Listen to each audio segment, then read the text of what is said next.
অমিত শাহ বক্তব্য দিয়েছে না যে পাগলা হুমায়ুন কবির সে বাবরি মসজিদ বানাইবে। আমার তো সন্দেহ হয় যে এটা এটা এটা বিজেপির খানেওয়ালা লোক হবে। তো এই টাউটামি পলিটিক্সটা সেই নির্বাচনের আগে কেন করতে গেল? কারণ বিজেপিকে সে অস্ত্র হাতে তুলে দিয়েছে এটা নিয়ে কথা বলবার জন্য।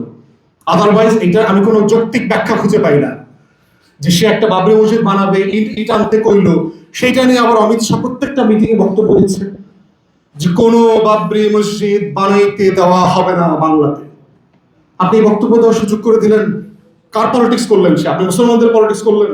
এবং পশ্চিমবাংলার প্রত্যেকটা মুসলমান দেখবেন এই হুজুরের দল, ওই হুজুরের দল, এই হুজুরের দল, কেউ কারো দেখতে পারে না।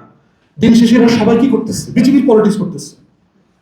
তো এক্স্যাক্টলি আমরাও দেখতে পাচ্ছি যে ওলামায়ে কেরাম এবং ডান বাংলাদেশপন্থী জনগোষ্ঠীর ভিতরে যে একতলাফি পার্থক্য আছে, রাজনৈতিক পার্থক্যগুলো আছে, সেগুলো যদি ইতিহাসের এই বড় ক্যানভাসে না দেখি, আমরা ডিল না করি, তাহলে দিন শেষে কিন্তু বিজেপির পলিটিক্সের রিয়াকশন এখানে তারাই তৈরি করবে, অস্থিতিশীলতা তৈরি করবে। আবার সেই শাহবাগ শাপলার বাইনারি তৈরি করে এখানে অস্থির রাজনীতি করবার চেষ্টা করবে। এবং এখানে ভিড় হালবার জন্য বুদ্ধিজীবী আছে, গণমাধ্যম আছে, আওয়ামী লীগের লক্ষ লক্ষ টাউট বাটপাট দেশের শত্রু আছে, প্রচুর লোক আছে এখানে এই উপকরণে ঘি ঢালবার জন্য।